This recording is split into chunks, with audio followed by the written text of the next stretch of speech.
Hello मेरे प्यारे बच्चों, कैसे हैं आप सभी। आशा करता हूँ सभी फिट होंगे। प्यारे स्टूडेंट, लास्ट वीडियो में हमने क्वेश्चन नंबर 7 तक आपको सॉल्व करना सिखाया था। इस वीडियो में हम क्वेश्चन नंबर 8 और उससे आगे जितने भी क्वेश्चन हैं सभी कंप्लीट करेंगे। अगर आपने प्रीवियस वीडियोस नहीं देखे तो जरूर देख लीजिएगा, उनका लिंक आपको डिस्क्रिप्शन बॉक्स में मिल जाएगा। साथ ही जो नोट्स वगैरह है ना, उनके लिए आपको एप्लीकेशन डाउनलोड करना है, उसका लिंक भी मैं आपको डिस्क्रिप्शन बॉक्स में दे दूँगा। तो चलिए स्टार्ट करते हैं। क्वेश्चन नंबर 8 में क्या बोल रहा कि यहाँ पर जो हमारे पास 10.6 ये जो फिगर दिख रहा है आपको, इसमें ए बी और सी डी है दो लाइन, ये ओ पर इंटरसेक्ट हो रही हैं।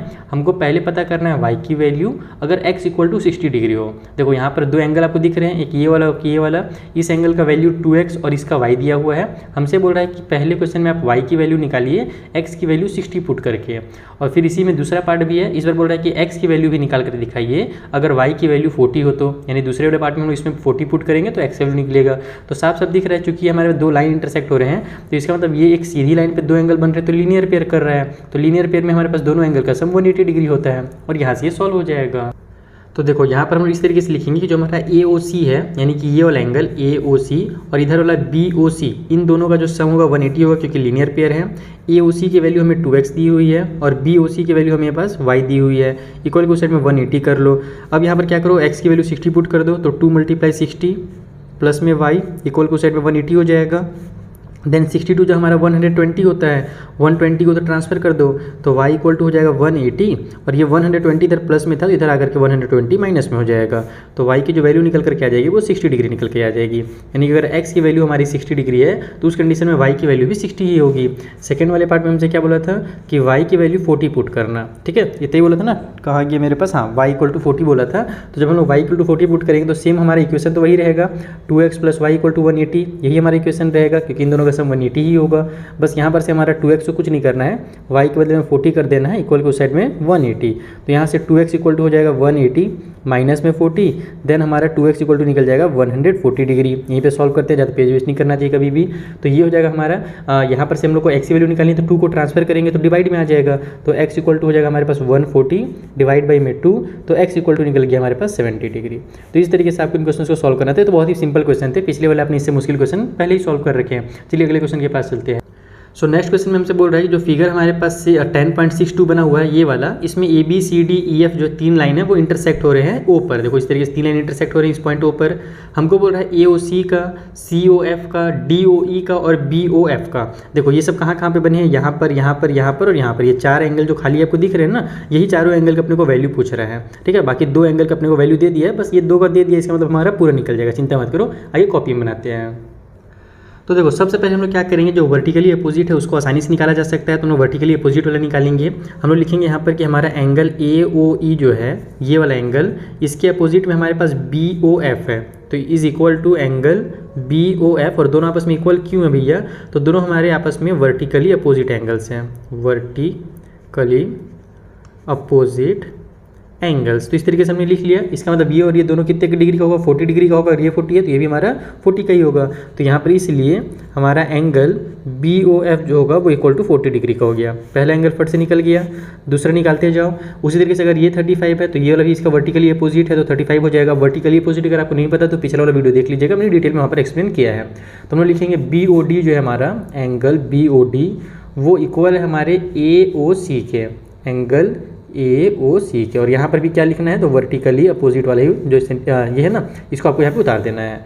तो हमारे पास BOD जो 35 है तो AOC भी 35 होगा, तो इसलिए करके यहाँ भी लिख लो आप लोग कि हमारा एंगल AOC जो होगा वो 35 डिग्री का होगा। दो एंगल निकल गया, दो बचे निकालने के लिए, वो भी फट से निकल जाएंगे। ये वाला सबसे पहले हम लोग निकालेंगे, हम लोग निकालेंगे DOE, ये जो नीचे में बन रहा है ना, कैसे निकालेंगे, तो देखो ये तीनों जो एंगल है इस लाइन के नीचे में बन रही हैं। एक लाइन के नीचे ऐसे हमारे एंगल बना आधा चांद की तरह और उसको ऐसे ऐसे कट कर दिया गया। तो तीन एंगल जब रहते हैं या फिर कितना एंगल है एक सीधी लाइन पे, तो स्ट्रेट लाइन में बनने वाले एंगल का जो सम होता है हमेशा 180 डिग्री होता है। ये भी मैंने आपको पहले एक्सप्लेन किया है। तो हम लोग इसको ऐसे लिखेंगे कि हमारा एंगल AOE जो दिया हुआ है 40 डिग्री, उसमें प्लस करेंगे हम लोग एंगल BOD, ठीक है, और उसमें प्लस कर देंगे हम लोग DOE, ये बीच वाला एंगल DOE। तो तीनों का जो सम होगा 180 डिग्री होगा, क्योंकि एंगल्स, इसको ऐसे लिख सकते हो आप लोग, angles on a straight line, या फिर लाइन भी लिख सकते हो, ठीक है। तो स्ट्रेट लाइन, यानी कि एकदम सीधी लाइन पे बनने वाले एंगल है, इसीलिए हमारे पास इन तीनों का सम 180 होगा। इसका वैल्यू 40 दिया हुआ है, इसका वैल्यू 35 दिया हुआ है, इसका वैल्यू अपने को निकालना है, इक्वल के उस साइड में 180 हो जाएगा। तो यहाँ से ये बन गया हमारे पास कितना भी है 75 को उधर ट्रांसफर कर दो तो DOE इक्वल टू हो जाएगा 180 माइनस में 75, क्योंकि इधर प्लस में रहेगा तो इधर माइनस हो जाएगा। तो यहाँ से एंगल DOE जो है वो निकल करके आ जाएगा आपका कितना, तो 105 डिग्री। तो ये एक और निकल गया, 3 निकल गया।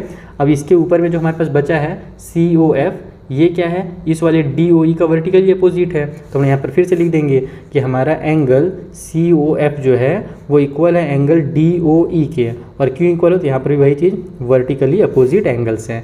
तो इसलिए हमारा जो एंगल COF ऊपर में जो बन रहा है वो भी 105 डिग्री का होगा। तो ये आपके चारों एंगल निकल गए। सभी को मैंने बॉक्स में इसीलिए क्लोज कर लिया ताकि टीचर को आपके जो है ना अच्छे से देखने को मिले, यानी कि जब आप भी एग्जाम में बनाओगे तो ऐसी बॉक्स में क्लोज कर देना ताकि टीचर को चेक करने में आसानी हो। तो 9th क्वेश्चन भी सॉल्व हो गया। चलिए अगले क्वेश्चन के पास। 10th वाले क्वेश्चन के लिए कोई डायग्राम दिया हुआ नहीं है हमारे पास, इसको हमको खुद से बनाना है। बहुत ही सिंपल है। देखो वो बोल रहा है कि ABCD और EF जो है 3 कॉन्करेंट लाइन्स हैं। कॉन्करेंट लाइन से नहीं, किसी भी एक पॉइंट से गुजरने वाले जो लाइन्स होते हैं उनको कॉन्करेंट कहा जाता है। वो जो है O से गुजर रहे हैं passing through the point O। हमसे ये बोल रहा है कि OF जो है वो बाइसेक्ट कर रहे हैं एंगल BOD को। बस इतना ही आप लोग को ध्यान रखना है और इससे आप लोग को एक डायग्राम बनाना है। 3 लाइन हमको कॉन्करेंट बना लेते हैं पहले। तो यहाँ पर मैं आपको आपके सामने लाइन बना करके दिखाता हूँ ताकि आपको भी एग्जाम में जब हो तो आराम से आप बना सको। तो जैसे सबसे पहले हम लोग क्या करेंगे, 3 लाइन्स ड्रॉ करेंगे, और मैं ऐसे सीधा से पहले 2 लाइन ड्रॉ करता हूँ। उसमें देखो हम लोग को बोला है ना कि एक जो लाइन है वो एक एंगल को बीचों बीच से कट कर रहा है। तो मान लेता हूँ कि यहाँ पर मेरा जो एंगल है ना इसी को कट किया जा रहा है बीचों बीच से, तो मैं ऐसे एकदम तिरछा लाइन बनाऊँगा। अब कौन कौन सा लाइन है मेरे पास तो वो समझना। ये मेरा AB हो गया, ठीक है। यहाँ पर मेरा पॉइंट O है। अगर मैं इस लाइन को नाम EF देता हूँ, EF में इसका नाम क्यों दे रहा हूँ, ताकि मेरा OF जो है एक लाइन बन जाए जो एक एंगल को बाइसेक्ट कर रहा हो। और किस एंगल को बाइसेक्ट कर रहा है, क्वेश्चन में क्या बोला था, तो उसने बोला था क्वेश्चन में कि BOD को बाइसेक्ट कर रहा है। तो इसका मतलब क्या हुआ कि इस पॉइंट का नाम हमको D देना पड़ेगा तब तो। अच्छा ये मेरा सॉरी D लिखा गया गलती से, ये B होना चाहिए था, AB होना चाहिए था। तो मैं क्या बता रहा था कि हमारा जो OF है ना, क्वेश्चन में बोला गया था वो BOD को बाइसेक्ट कर रहा है, इसीलिए मैंने इस वाले एंगल का नाम BOD कर दिया। और इधर हमारा नाम C हो जाएगा, तो ये लाइन हमारा CD हो गया, AB हो गया और EF हो गया। अब हमसे एक चीज़ और इसमें आगे क्वेश्चन बोल रहा है कि if BOF equal to 35 degree, यानी BOF ये वाला जो एंगल है ये 35 डिग्री का है। तो हमसे क्या बोल रहा है, फाइंड, क्या क्या फाइंड करने के लिए बोल रहा है भैया, मैं लिख लेता हूँ जल्दी से, angle BOC and angle AOD, ये 2 एंगल अपने को फाइंड करने बोल रहा है। बुक को हटा लेते हैं, अच्छे से इसको सॉल्व करते हैं। ठीक है, समझ में आ गया, डायग्राम समझ में आ गया कैसे बनाना है, और ये दोनों एंगल फाइंड करने हैं। तो हमको सबसे पहले BOC फाइंड करना है। तो BOC कौन सा एंगल है, ये वाला एंगल है। और उसके बाद हमको AOD फाइंड करना है। AOD कौन सा भैया, तो AOD ये वाला एंगल है, देखो ठीक है। तो अब अगर इन दोनों को फाइंड करना है तो ये दोनों आपस में वर्टिकली अपोजिट है, किसी भी एक का वैल्यू अगर निकल गया तो दूसरा निकल जाएगा। तो मेरे हिसाब से ये वाला निकालना ज़्यादा आसान है। पहले AOD निकालना आसान इसलिए है क्योंकि देखो हमारा जो BOD कंप्लीट एंगल था, अगर इधर 35 है तो इधर भी हमारा 35 ही होगा, क्योंकि हमारा OF जो है वो बाइसेक्टर था। तो यहाँ पर हम लिखेंगे OF is bisector of angle BOD। OF जो है वो BOD का बाइसेक्टर है। इसका मतलब क्या हुआ कि हमारे पास जो एंगल BOD होगा ना वो इक्वल होगा हमारे BOF और प्लस में DOF के, ठीक है, DOF। और हम ये जानते हैं कि यहाँ पर से हमारे पास अगर ये बाइसेक्ट कर रहा है, इसका मतलब कंप्लीट एंगल को 2 बराबर पार्ट में डिवाइड कर रहा है, यानी कि ये वाला एंगल और ये एंगल आपस में इक्वल होगा। तो यहाँ पर आप इसको ऐसे लिखोगे कि हमारा जो BOD एंगल है वो BOF और प्लस में BOF है, क्योंकि यहाँ पर आप लोग इसको भी बता दोगे कि ये एंगल और ये एंगल आपस में इक्वल है क्योंकि बाइसेक्टर है। इस चीज़ को आप लोग पहले भी यहाँ पे लिख सकते हो। ये वाला जो पार्ट है ना इसको आप लोग इस वाले पॉइंट में, इस वाली लाइन पे यहाँ पे लिख सकते हो। मैं यहाँ पे एरो का साइन बना देता हूँ। क्या लिखोगे आप लोग कि हमारा एंगल जो DOF बनेगा वो इक्वल होगा हमारे एंगल BOF के, क्योंकि बाइसेक्टर था ये वाला लाइन। तो ये एंगल और ये एंगल आपस में इक्वल हो जाएंगे, इसीलिए मैंने DOF के बदले में यहाँ पर BOF कर दिया।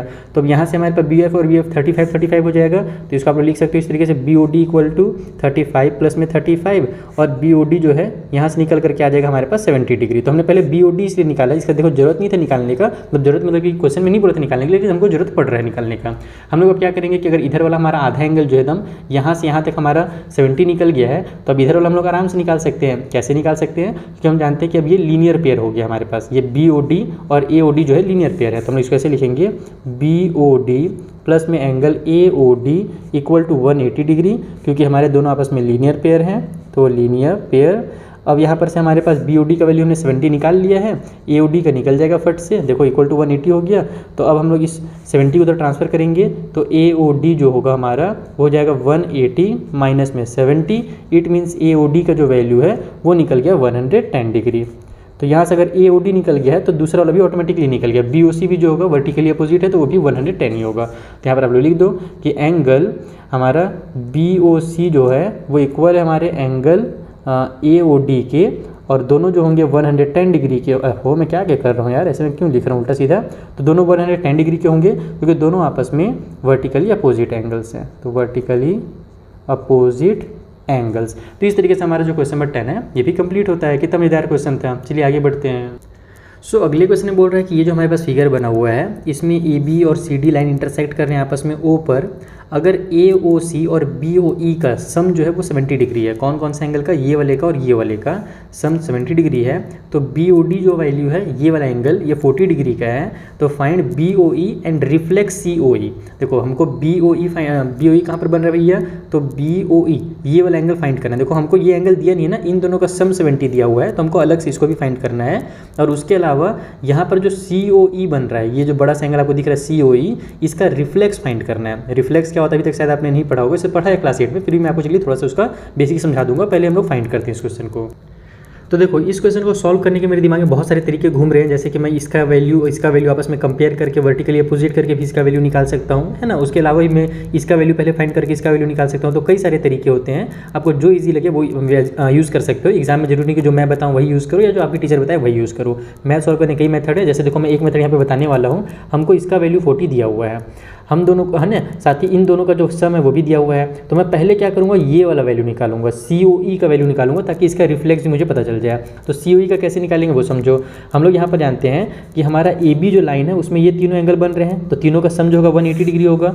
तो इसमें हम लोग लिखेंगे कि हमारा एंगल AOC में प्लस करेंगे हम लोग एंगल BOE, यानी ये वाला, और इसमें प्लस कर देंगे हम लोग एंगल COE।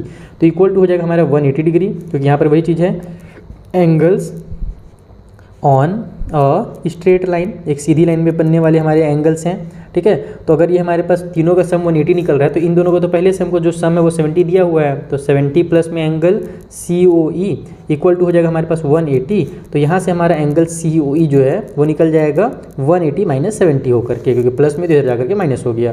तो COE का वैल्यू कितना निकल गया भैया, 110 निकल गया। हमको COE का वैल्यू नहीं पूछा था, हमको इसका रिफ्लेक्स पूछा था। तो देखो रिफ्लेक्स निकालने के लिए क्या, रिफ्लेक्स का मतलब क्या होता है वो समझना।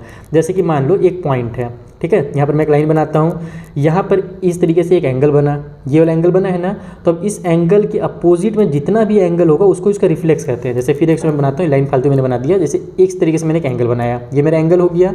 तो अब इस पॉइंट से इस एंगल के अलावा भी तो एक बड़ा सा एंगल बन रहा है ना इसके अपोजिट साइड में, इसी अपोजिट वाले एंगल को ही रिफ्लेक्स एंगल बोलते हैं।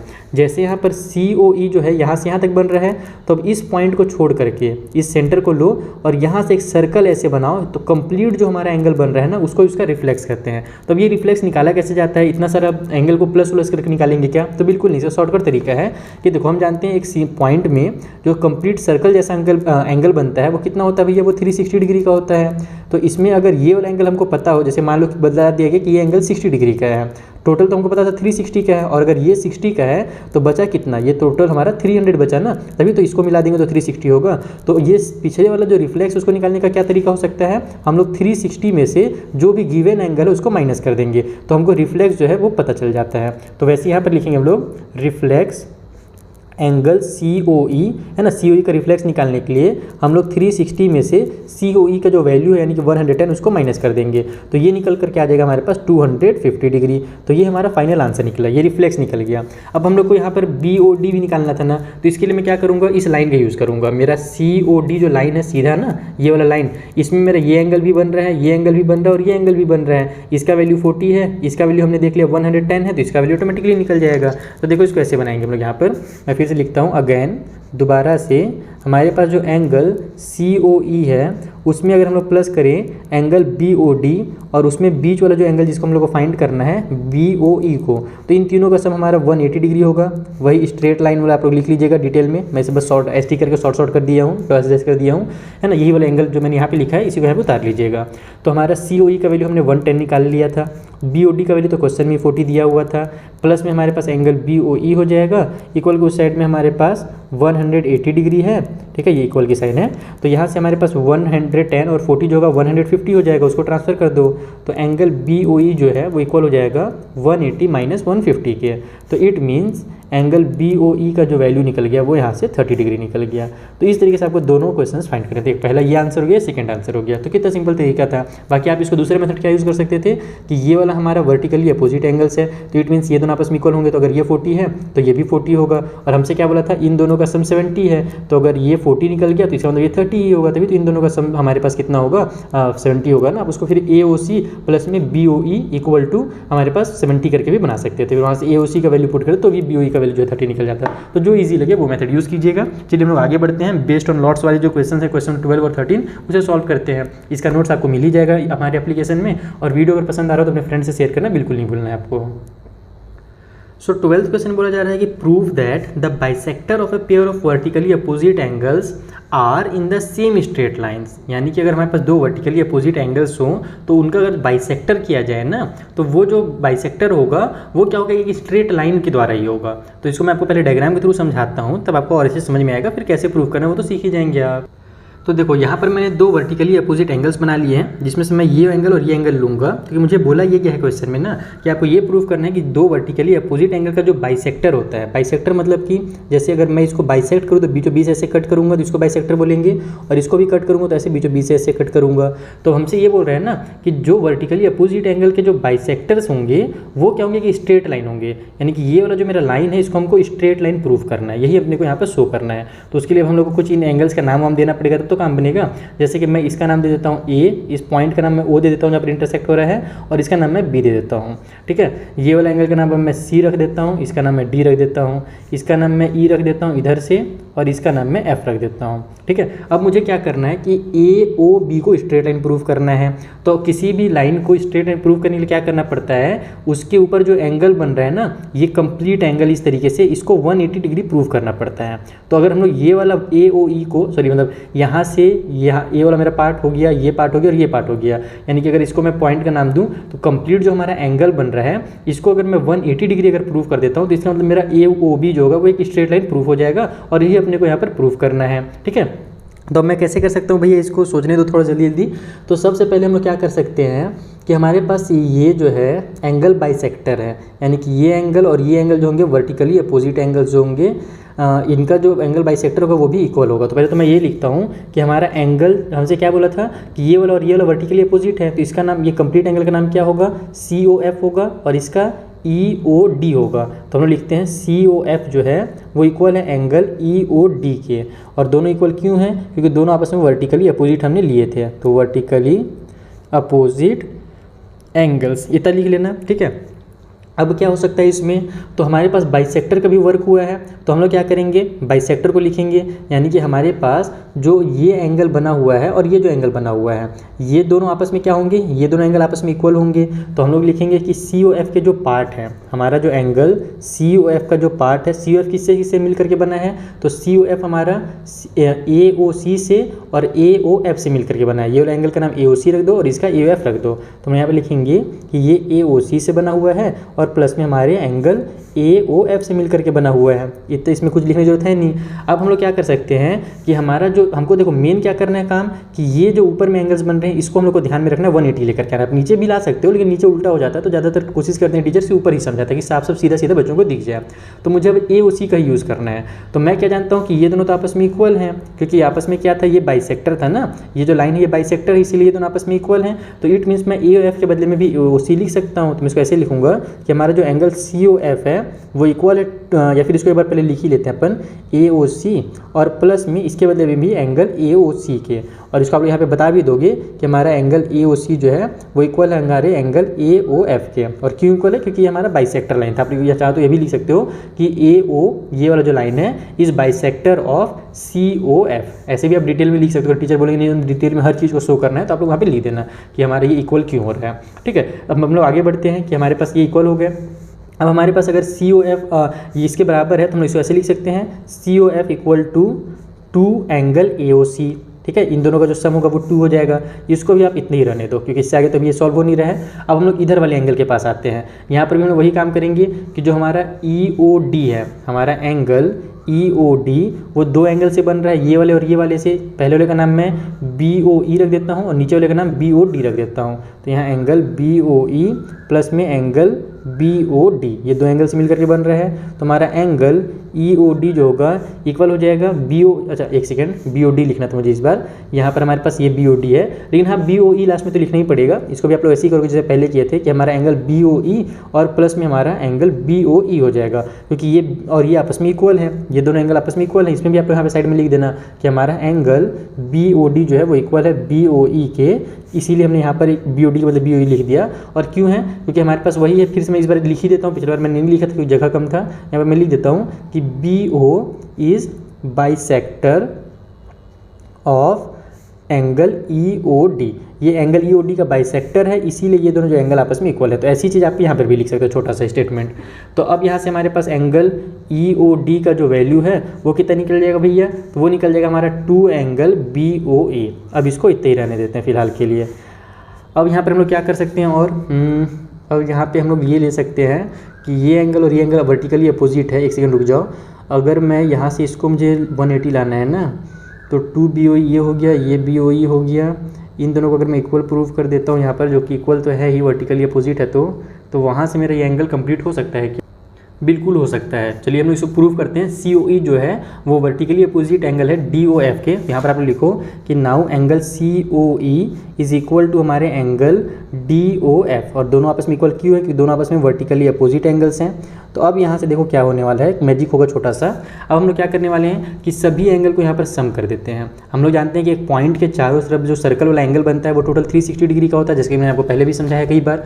तो यहाँ पर हम लोग सभी का जब सम करेंगे तो सो आप इस तरीके से लिखो, हमारा एंगल, इस वाले एंगल कंप्लीट एंगल का नाम क्या था? तो इसका एंगल का नाम था हमारा COF। ठीक है, तो एंगल यहाँ पर लिखता हूँ मैं COF, उसमें ऊपर वाला एंगल प्लस करता हूँ, ये वाला फिर पहले इधर वाले को कर लेता हूँ। इसका नाम मैंने EOD रखा था, तो प्लस में एंगल EOD हो गया। आप लोग आगे पीछे भी लिख सकते हो, कोई दिक्कत नहीं है। उसके बाद ये दोनों ऊपर नीचे वाले एंगल भी प्लस कर देते हैं, तो हमारा COE हो जाएगा और प्लस में हमारे पास एंगल DOF हो जाएगा। तो इन चारों का जो सम होगा 360 डिग्री होगा, क्योंकि हम जानते हैं कभी भी कंप्लीट जो एंगल बनते हैं एक पॉइंट के चारों तरफ, वो जो होते हैं 360 डिग्री का बनाते हैं। कंप्लीट सर्कल जो होता है 360 का होता है। तो COF और EOD हमारे पास, अरे यार हाँ, ये दोनों का जो वैल्यू है वो हमने निकाल लिया है ना यहाँ पर, COF का और EOD का। तो इसके बाद हम लिख लेते हैं हम लोग 2 एंगल AOC, और इसके बाद हम लिख लेते हैं 2 एंगल BOE। उसी तरीके से COE और DOF आपस में हमने भी इक्वल प्रूफ किया था, तो यहाँ पर मैं COE रहने देता हूँ और DOF के बदले में भी हम लोग COE लिख लेते हैं। इक्वल को साइड में 360 हो जाएगा, तो यहाँ से हो जाएगा हमारा 2 एंगल AOC प्लस में 2 एंगल BOE और प्लस में हमारे पास 2 एंगल COE इक्वल को साइड में 360 आ गया। इन सभी में से 2 कॉमन ले लीजिए आप लोग, तो हमारे पास ब्रैकेट में एंगल AOC प्लस में BOE और प्लस में हमारा एंगल COE मिलेगा। ठीक है, इस तरीके से। और इक्वल को साइड में हमारे पास 360 तो है ही, अब इस 2 को इधर ट्रांसफर कर दो, तो हमारे पास AOC प्लस में हमारा BOE और प्लस में हमारे पास एंगल COE जो है वो हो जाएगा 360 डिवाइड बाई 2, क्योंकि इधर मल्टीप्लाई में था, इधर आके डिवाइड में हो जाएगा, तो इक्वल टू 180 आ गया। और अगर तीनों एंगल का सम 180 है, कौन कौन से एंगल देखो, AOC कौन सा है? तो ये वाला एंगल AOC है। फिर BOE कौन सा है? तो ये वाला एंगल BOE है। और COE या फिर है ना, ये वाला एंगल हमारा COE है। तो इन तीनों का ही सम हमने यहाँ पर क्या किया, 180 निकाल दिया। इसलिए हमारे पास जो लाइन होगा, या फिर आप कह सकते हो AOB जो होगा, ये वाला सीधा लाइन है एकदम, यानी तीनों एंगल अगर 180 हो गया तो इट इज़ स्ट्रेट लाइन। इसलिए AOB is a straight line, और यही अपने को शो करना था और कुछ नहीं करना था। तो इस तरीके से आपका जो क्वेश्चन नंबर 12 है वो कंप्लीट सॉल्व होता है। आई होप आपको बहुत अच्छे समझ में आ गया होगा। मैंने बेसिक डिटेल में और बहुत ही आराम से आपको समझाने की कोशिश की है। अगर वीडियो पसंद आ रहा हो तो शेयर करना ही करना पड़ेगा, नहीं तो बहुत पाप लगेगा। मेरा मेहनत एकदम बेकार नहीं जाना चाहिए, बाकी बच्चों तक भी आपको मेरा वीडियो पहुँचाना पड़ेगा। चलिए आगे बढ़ते हैं। सो लास्ट क्वेश्चन हमसे बोल रहा है कि if two straight line intersect each other, दो स्ट्रेट लाइन सीधी सीधी लाइन एक दूसरे को इंटरसेक्ट करती हैं, तो प्रूव कीजिए the ray opposite the bisector of one of the angle thus form bisect the vertically opposite angle. अब इसको थोड़ा सा घुमा करके एक्टिव और पैसिवाइज कर दिया, इसीलिए थोड़ा सा आपका दिमाग भी घूम गया होगा। डायग्राम बनाता हूँ, बहुत ही आसान तरीके से आपको समझाता हूँ कि क्वेश्चन में कह क्या रहा है। देखो सबसे पहले क्या बोला गया था कि दो लाइन आपस में एक दूसरे को इंटरसेक्ट कर रहे हैं, तो मैंने ए बी और सी डी दो लाइनों को आपस में इंटरसेक्ट करा दिया। अब हमसे क्या बोल रहे थे, हम ध्यान से समझना। हमसे बोल रहे हैं कि इस कंडीशन में जब हमारे पास बहुत सारे एंगल बनेंगे तो उसमें से भी कोई एक भी एंगल आप पकड़ दो। जैसे कि मैं इधर वाला कोई भी एक एंगल पकड़ लेता हूँ, जैसे ये एंगल मैंने रख लिया, ठीक है। अब हमसे बोल रहा है कि ये जो एंगल है इसका अगर अपन बाइसेक्ट करें, तो इसका मैं बाइसेक्ट करता हूँ। लो भैया एक बाइसेक्ट कर दिया मैंने। तो इस बाइसेक्टर के अपोजिट में जो रे जाएगा, इस तरीके से जो रे आएगा वो क्या करेगा, इस वर्टिकली अपोजिट जो इसका जो वर्टिकली अपोजिट एंगल होगा ना उसको बाइसेक्ट करेगा। ऐसा हमसे क्वेश्चन में कहा गया है। मैं आपको एकदम फिर से डिटेल में समझाता हूँ।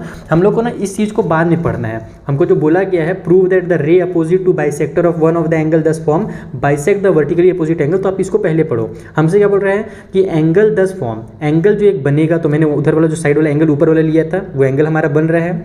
Bisect the vertically opposite angle, तो ये जो वर्टिकली अपोजिट एंगल है तो इसका जो बाइसेक्टर होगा, ये इसको अगर अपन आगे बढ़ाते हैं, इसका रे को अगर अपन अपोजिट साइड करते हैं तो ये भी क्या करेगा, वर्टिकली अपोजिट एंगल को बाइसेक्ट करेगा। ये कर रहा है। फिर से मतलब इसको बार बार मैं समझाना इसलिए चाह रहा हूँ ताकि आपको कॉन्सेप्ट समझ में आ जाए। फिर से एक बार समझो। हमसे क्वेश्चन ये बोला है कि जो हमारा एंगल, चार एंगल बन रहे हैं ना, तो उसमें से अगर कोई भी एक एंगल हम लोग लेते हैं और उसका बाइसेक्टर करते हैं, ठीक है।